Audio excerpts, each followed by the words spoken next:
Vamos a terminar capítulo 7, vamos a hacer un repasito desde el versículo 9 hasta el 17 que quedamos ahí, estábamos ahí y nos tocó terminar por tiempo.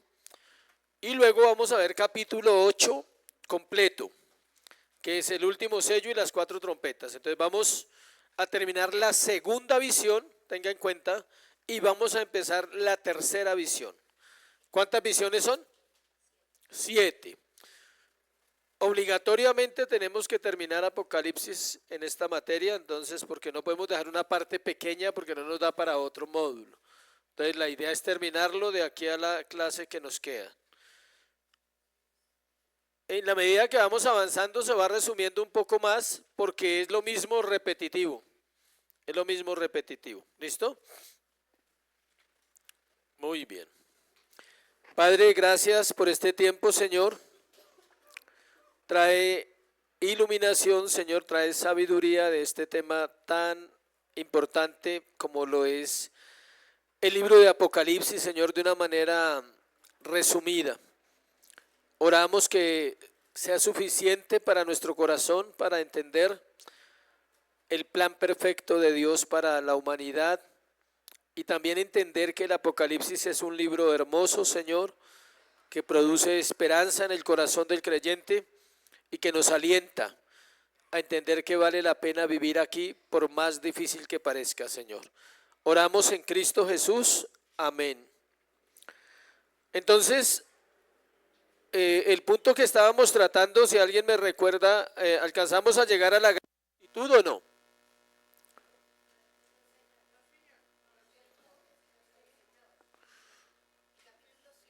Vimos capítulo 7 del 1 al 8, ¿cierto? Entonces vamos a ver capítulo 7 de 9 al 12. Ahí hay dos divisiones, uno se llama la gran multitud del 9 al 12 y el otro se llama una entrevista del 13 al 17. ¿Listo? Entonces vamos a entrar en materia de una vez. Esta segunda visión dentro de capítulo 7, no con las otras visiones. Acuérdese que cada visión tiene ¿qué? Divisiones.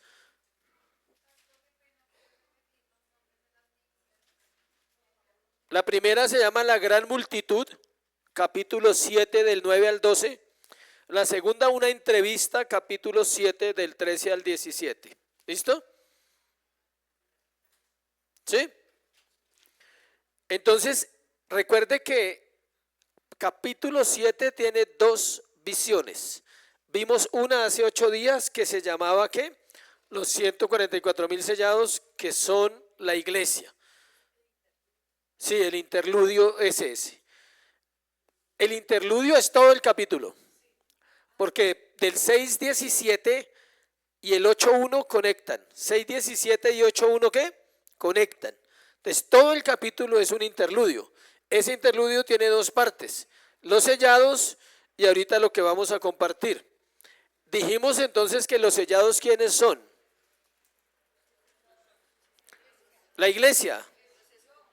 De todos los tiempos, los que ya murieron, los que estamos vivos y los que no han nacido, esos son los sellados. ¿Quedó claro que el sello dónde va? ¿Sí? Pero es espiritual porque es el nombre de ¿quién? Del Padre y del Hijo. No es la marca de que promocionan en internet, de que le van a poner un chip, nada. Si lo llegasen a poner, no tiene nada que ver con lo espiritual, tendría que ver con lo comercial. Obvio que también va siendo parte de un cumplimiento profético, pero el creyente no puede asustarse. Él no puede decir, ay, ahora él tiene que confiar en el Señor, de que todo eso, de hecho ya nos tienen ubicados. Por si usted quiere saber, si ustedes quieren ubicar a los cristianos, a un clic de distancia estamos de la ciencia. Nos ubican a todos y nos exterminan cuando quieran. Si quisieran exterminar a los cristianos ya, podrían hacerlo por la tecnología. Solo lo que usted comparte, así sea por misericordia que lo consideren cristiano. O sea, si lo consideran cristiano, así usted no sea verdadero, lo van a perseguir. ¿Listo? Vamos entonces acá a versículo 9, 12. Esta segunda visión es igual a la anterior. solo que pasa de lo histórico a la realidad del cielo. Le explico. El capítulo 7 del 1 al 8 es igual que el 9 al 17, solo que el 1 es histórico, nos cuenta la historia de las tribus de Israel. ¿Sí? Ahora nos va a hablar de qué, de algo real en el cielo.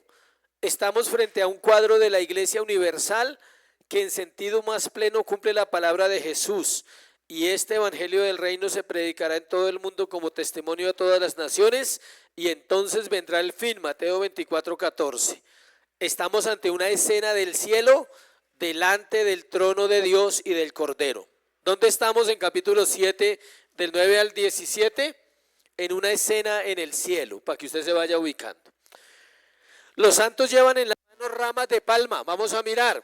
Después de esto miré, versículo 9. He aquí una gran multitud, la cual nadie podía contar, de todas las naciones y tribus y pueblos y lenguas, que estaban delante del trono y en la presencia del Cordero.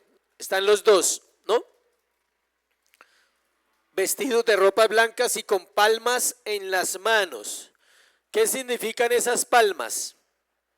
¿Que están aplaudiendo? No, no son palmas así, sino son palmas. Sí, eso ya había pasado en los evangelios, en la entrada triunfal a Jerusalén. Entonces Juan está conectándonos la idea para que la entendamos. Es el famoso domingo de Ramos. Bueno, estamos bien en la Semana Santa. El pueblo tomó ramas de palma para darle la bienvenida. Juan 12:13, si está tomando nota. Eso pasó ahí.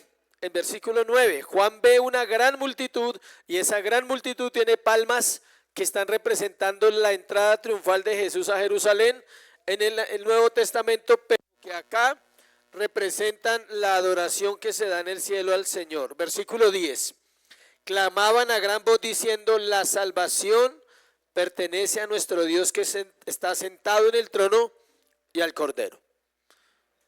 ¿Qué hay de común en el versículo 9 y 10? Léalo y medite y me dice.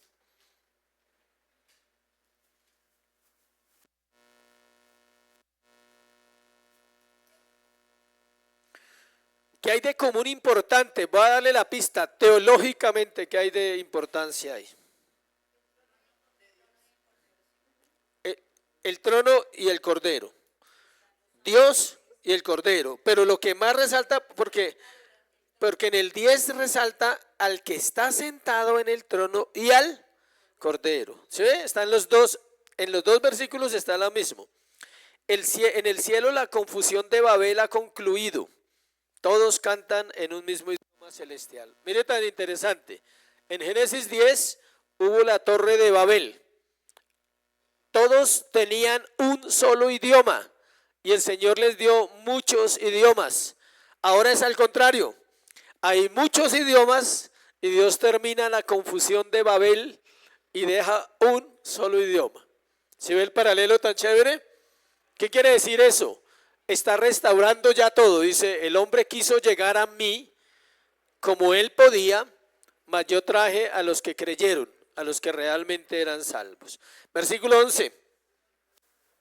Todos los ángeles estaban en pie alrededor del trono y de los ancianos y de los 4 seres vivientes, y se postraron sobre sus rostros delante de él. Adoraron a Dios. ¿Cuántos ángeles habían? No, por favor, el texto dice. Todos. ¿Y cuáles son todos? Pues todos. Estamos interpretando todos. Y su interpretación es la misma en cualquier idioma. Todos. ¿Cuántos? No sabemos. Pero lo cierto es que son todos. Millares de millares de millares de ángeles. La tercera parte, porque la otra quedó en el infierno. Condenados, van para el infierno. Estaban al pie, estaban en pie alrededor del trono y de los ancianos. Alrededor. Ya vimos la figura, ¿no? Del libro. O sea, ellos están alrededor de los ancianos, quiere decir que los ancianos están más cerca de Dios que los mismos ángeles. ¿Sí? Qué privilegio, ¿no? Tan grande. Y los 4 seres vivientes y se postraron sobre sus rostros delante del trono y adoraron a Dios. Esa misma escena ya la vimos en 5:13. Si usted quiere leerlo o quieren volverlo a leer, lo leemos, 5:13. Y a todo lo creado que está en el cielo y sobre la tierra y debajo de la tierra y en el mar y a todas las cosas que en ellos hay, oí decir al que está sentado en el trono y al Cordero sea la alabanza, la honra y la gloria y el poder por los siglos de los siglos. Diciendo, mire, acá dice en el versículo 12, ¿qué decían? ¿Qué decían? Amén. La bendición y la gloria, la sabiduría y la acción de gracias y la honra y el poder y la fortaleza sean a nuestro Dios por los siglos de los siglos. Amén. Hay una curiosidad y es que en la otra parte que ya estudiamos hay un solo amén. Aquí hay 2. O sea, es más fuerte, es más certero, dice 2 veces. O sea, ellos arrancan diciendo todo lo que vamos a decir es verdad. Así es y así será por los siglos de los siglos, vamos a adorarlo de esta manera y al final dicen amén. O sea, es un cántico entre 2, amén, al principio y al final. Esa es la única diferencia entre un cántico y el otro, un amén. Pero eso dice mucho a nivel bíblico. Un amén y 2 amenes es diferente cuando son de verdad de corazón. O sea, ahí hay 2 y en el 5:13 hay 1. Hasta ahí terminamos esa parte que se llama la gran multitud. ¿Listo? Ahora vamos a la segunda parte que dijimos que es una entrevista, del 13 al 17. ¿Por qué es una entrevista? Porque cambia la escena. Ya Juan, tenga en cuenta esto antes de ver esta parte que le va a servir para cuando usted lea o escuche Apocalipsis. Usted tiene que estar atento a los cambios de escenario. Cada rato él cambia, es como una película. Él está en un lado cuando ¡pum!, aparece en otro. Está en el cielo o aparece en la tierra. O dice y vi y salió. Y usted tiene que estar atento a esos cambios. Aquí hay un cambio, dice entonces. ¿Sí? Esa palabra se llama un conector dentro de la teología. Entonces, cuando íbamos, ahora, todos esos son conectores. Por lo tanto, después, ¿son qué? Conectores. Entonces, uno de los ancianos habló diciéndome, estos que están vestidos de ropas blancas, ¿quiénes son y de dónde han venido? Entonces vamos a mirar esta parte que se llama la entrevista. ¿Alguien que lea 5:5, por favor? En voz alta.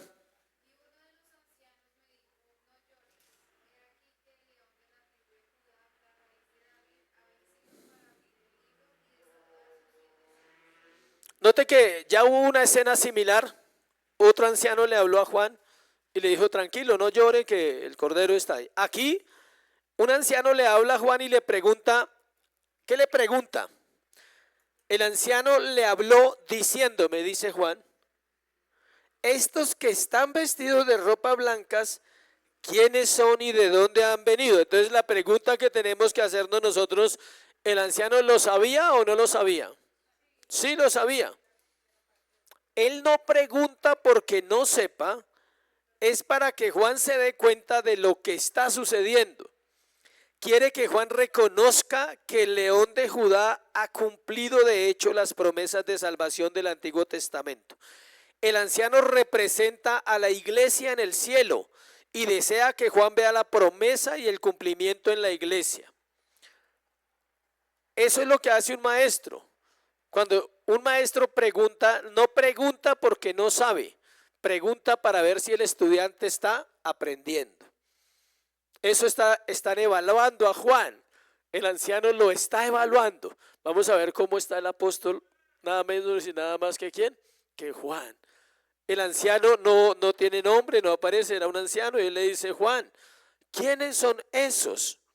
Los santos en túnicas blancas son en realidad el pueblo al que el Cordero compró con su sangre para Dios. 5:9, ¿quién lo lee? 5:9. Todo está conectado, aquí no hay nada suelto del mismo Apocalipsis.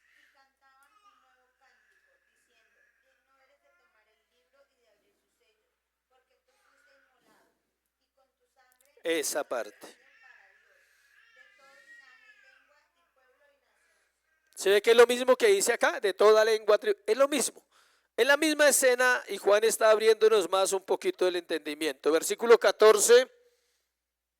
Yo le dije, Señor, tú lo sabes. Y él me dijo, ¿sí ve que él lo sabía? Él lo sabía. Ahí está claro el diálogo.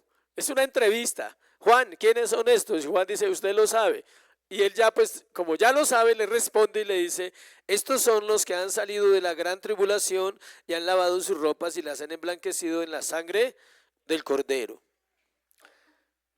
La respuesta de Juan es la que el anciano esperaba, pero como es un profesor que pregunta para saber si el estudiante está aprendiendo, Juan ya debe saber quiénes son, porque él ya había visto algo similar en el quinto sello. En el quinto sello, que fue el que leyeron ahorita, él ya había visto esa escena, entonces Juan ya está seguro quiénes son. Estamos frente al cuadro de todos los santos vestidos de blanco que están ante el trono y el Cordero. La expresión del versículo 14, la gran tribulación, incluye a todos los cristianos que han experimentado opresión y persecución en cualquier parte a lo largo de la historia. Es una expresión universal y colectiva que abarca a todos los santos de todas las épocas. O sea, no es una época, esto está sucediendo ¿dónde? En el cielo. Ahí están todos los santos reunidos. ¿Quiénes son estos? A veces hay una parte, a veces está en la tierra, a veces está mostrando, entonces usted no puede perderse ni tomar una escena en el lugar incorrecto. Hay que entender cada escena. Mateo 24:21, ¿quién lo lee? Vamos a buscarlo. Si lo encuentro primero lo leo y si usted lo encuentra lo lee. Cuando Jesús salió del templo y se iba, se acercaron sus discípulos para mostrarle los edificios. 21. Porque habrá entonces gran tribulación, cual no la ha habido desde el principio del mundo hasta ahora, ni la habrá. Esto es el final. Y la gran tribulación no es por lo grande en cuanto a la magnitud de los eventos, sino por lo larga, porque abarca todos los años desde que Cristo vino hasta que Cristo regrese. Es una gran tribulación. La interpretación incorrecta cuando se dice que va a ser, es la que dicen que la gente se va a quedar y todo eso, y dividen tribulación y gran tribulación. La interpretación correcta es gran, se refiere a grande en espacio, en tiempo. Es un periodo largo de tiempo. La profecía de Jesús, esa que acabamos de leer, se hizo realidad 40 años después cuando Jerusalén cayó. Sus habitantes fueron aniquilados o desterrados y su destrucción se convirtió en objeto de escarnio. La destrucción de Jerusalén y la aniquilación de sus habitantes fue real. Y desde ahí hasta ahora seguirá sucediendo muchas veces en la historia en cuanto a persecución de cristianos, en cuanto a todo lo que es destrucción y devastación, hasta que Cristo regrese. Entonces, por eso se llama la gran tribulación. ¿Dónde empezó? En el primer siglo. ¿Dónde termina? Cuando Cristo regrese. Versículo 15. Por esto están delante del trono de Dios, ¿quiénes? Todos los santos, y le sirven día y noche en su templo, y el que está sentado sobre el trono extenderá ¿qué? Su tabernáculo sobre ellos. Los 3 versículos del 15 al 17 se catalogan como un himno o una poesía. Leamos el 16. Ya no tendrán hambre ni sed, y el sol no caerá más sobre ellos, ni calor alguno, porque el Cordero que está en medio del trono los pastoreará, los guiará a fuentes de aguas de vida, y Dios enjugará toda lágrima de los ojos de ellos.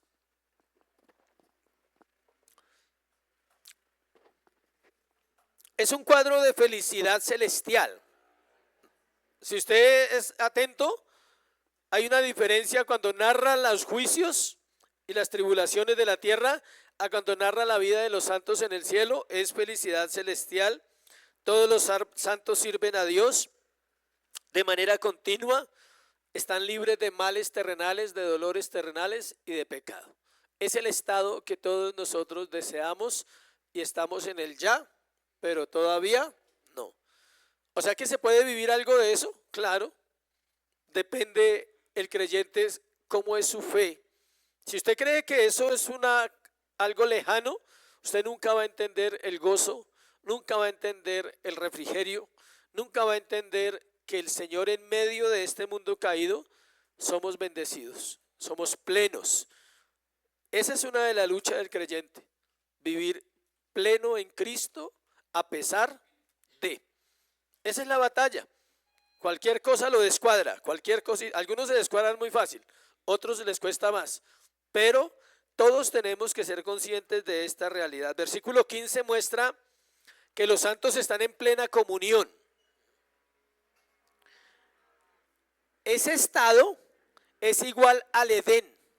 Este estado que dice por esto están, ¿quién me dice por esto qué significa? Por esto. Ahí, contexto, versículo 14, ahí lo dice, porfa. Porque han lavado sus ropas y las han emblanquecido con la sangre del Cordero. Por eso, dice, por esto, o sea, nos está dando la razón anteriormente, están delante del trono, porque ya son santos semejantes a Cristo. 22.3, ¿quién lo lee? Es igual, no hay pecado en 22.3.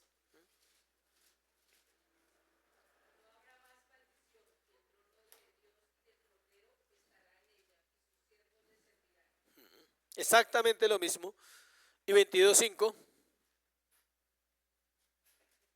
22.5.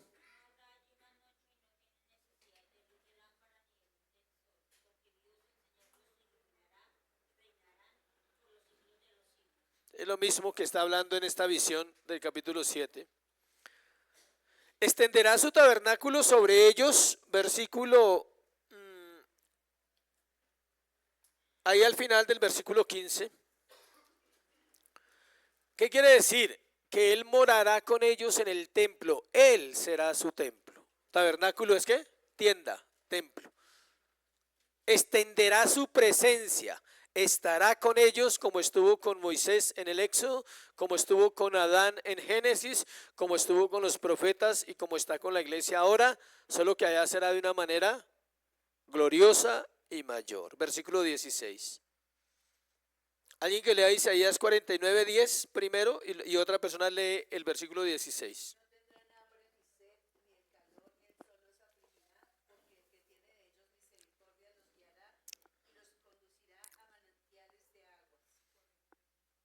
Eso es 16. Isaías, Juan está citando Isaías ¿qué?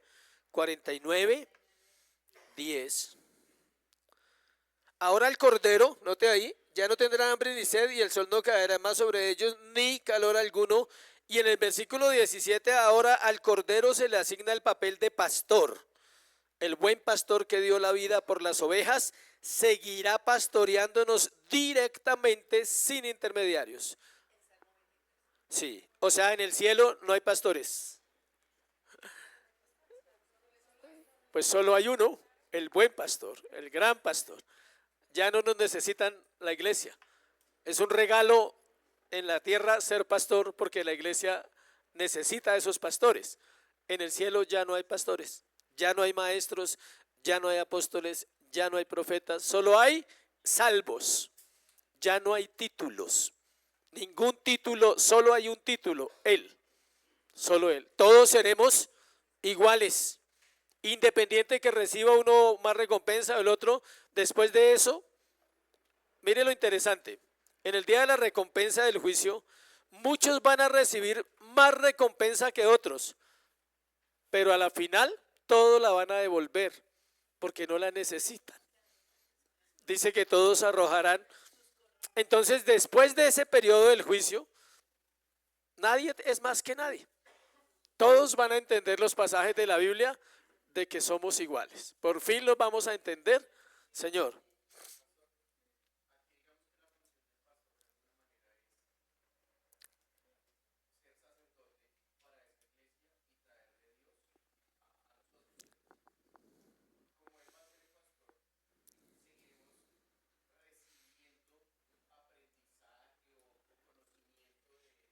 Sí, todo. Toda la eternidad vamos a seguir siendo enseñados porque nunca le vamos a conocer. Todos los misterios más grandes de la mente del ser humano, de la Biblia, de la historia, van a ser develados. No habrá nada oculto y nunca vamos a terminar de conocerlo. Él nos va a mostrar más y más y más de su grandeza y de su gloria, porque hay muchas cosas que no sabemos de Él. Dale, dale, Edgar.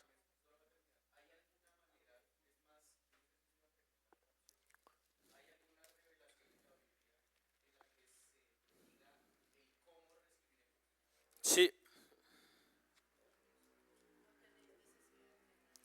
Daniel 12.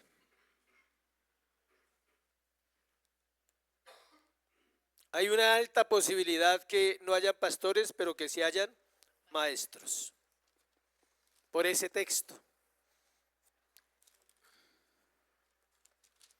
Daniel 12,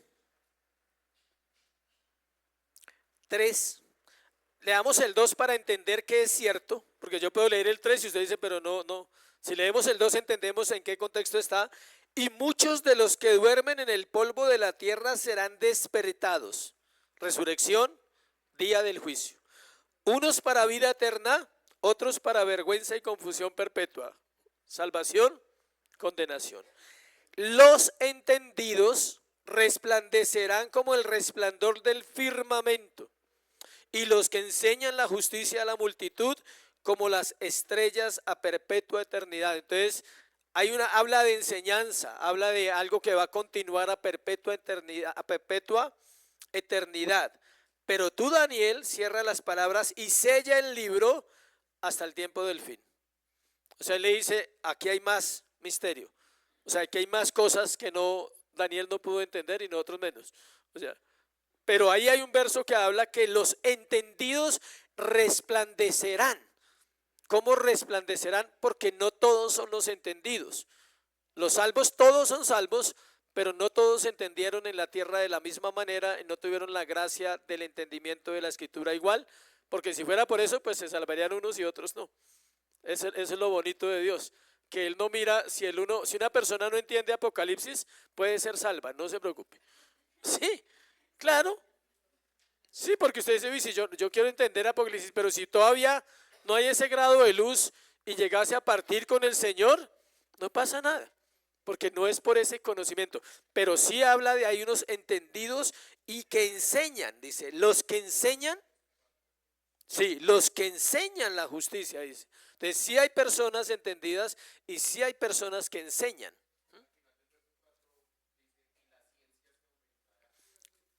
Claro, estamos en ese tiempo. La ciencia aumenta ahorita y es necesario tener que hayan hombres preparados para ubicar a la iglesia en un contexto de este siglo XXI. Los de la reforma estaban claros. Ellos entendieron lo que iba a pasar en Europa y ellos ubicaron la iglesia ahí. Dijeron, si no nos separamos de la iglesia católica, no hay cristianismo en los próximos siglos. Y Dios les dio ese entendimiento. Ahora tenemos que entender lo que está pasando, los tiempos que estamos viviendo y cómo la iglesia se va a comportar en este tiempo si el Señor no viene. ¿Cómo debe comportarse?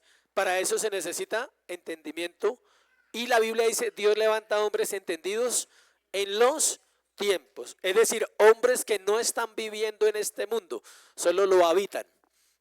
Viven en una mente diferente y pueden ver y enseñar. Ellos ven como Juan y enseñan, porque es por gracia esa capacidad de no dejarse llevar por el mundo, no afligirse por las aflicciones, perseverar en la oración, perseverar en la fe, batallar en la duda, en la incredulidad. Dios les da esa capacidad. Pero todo creyente debe crecer a la proporción y a la medida de fe que Dios nos ha dado a cada uno. Tampoco hay hijos especiales ni favoritos aquí. ¿Listo? Vamos a... Bueno, estamos hablando del papel del pastor, que los pastoreará directamente sin intermediarios. El Salmo 23 ya lo conocemos. Dice, porque el cordero que está en el medio del trono los pastoreará y los guiará a fuentes de aguas de vida. El agua simboliza la vida eterna casi siempre. Isaías 51, 55, 1, ¿quién lo lee? 55:1. ¿Quién lo lee?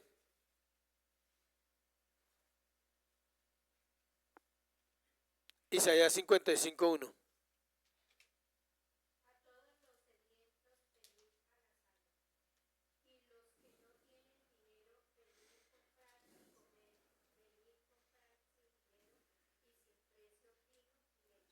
Venid a las aguas, a la vida eterna.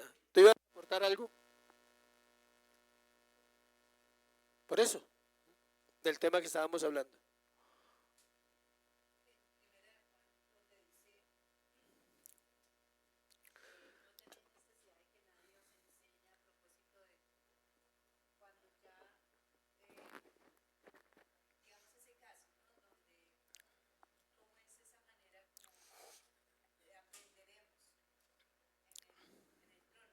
Directamente por el pastor. Como la iglesia aprende aquí por un pastor, esta es la figura del cielo. Sí, el Espíritu Santo opera en la tierra. Allá también, pero directamente es Cristo el que se encarga de todo su pueblo porque le fue otorgado ese privilegio por morir en la cruz. De hecho, usted nota y casi el Espíritu Santo no aparece en Apocalipsis. Obvio que está implícito en todo, Él es Dios. Pero siempre se habla del Cordero, el Cordero.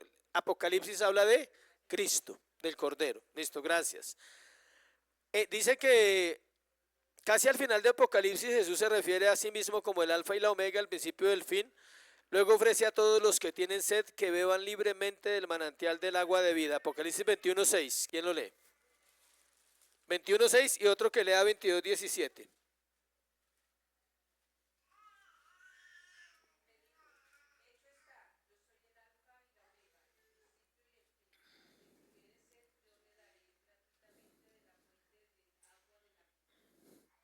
Ese hecho está es igual al consumado es de la cruz. Hecho está. Listo. 22:17, ¿sí?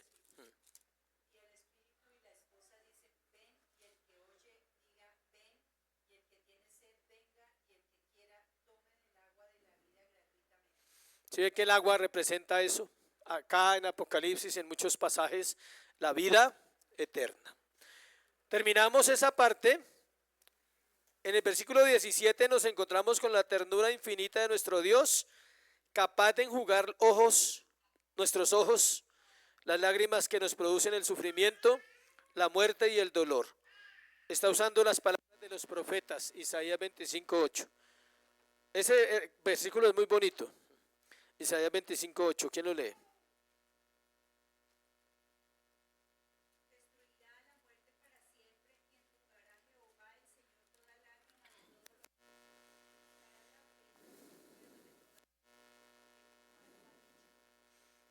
Y Jeremías 31:6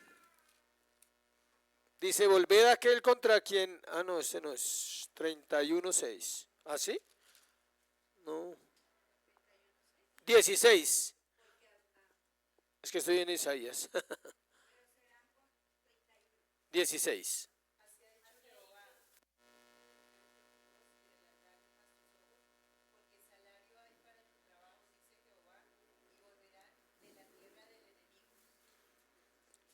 Digamos que esa parte es todo lo que el creyente haya vivido aquí que le pareció difícil, nunca volverá a pensar en eso, ni la muerte, ni el dolor, nada.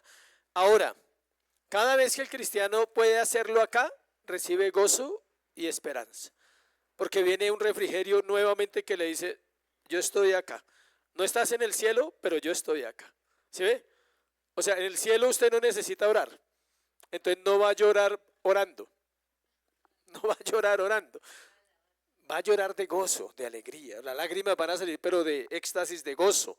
Acá sí necesita quebrantar su corazón y pedirle a Dios que nos ayude a vivir en este mundo pecaminoso donde no podemos ser como Él dice, a pesar de que Él lo dice, donde nos cuesta ser santos, donde nos cuesta amar, perdonar, y eso tiene que producir dolor, no tranquilidad, dolor por el pecado. Y cuando hoy el Señor dice, avanza, sigue adelante, no importa, yo estoy aquí. Puedes avanzar, aunque no eres perfecto, para mí lo eres. ¿Listo? Dejamos hasta ahí.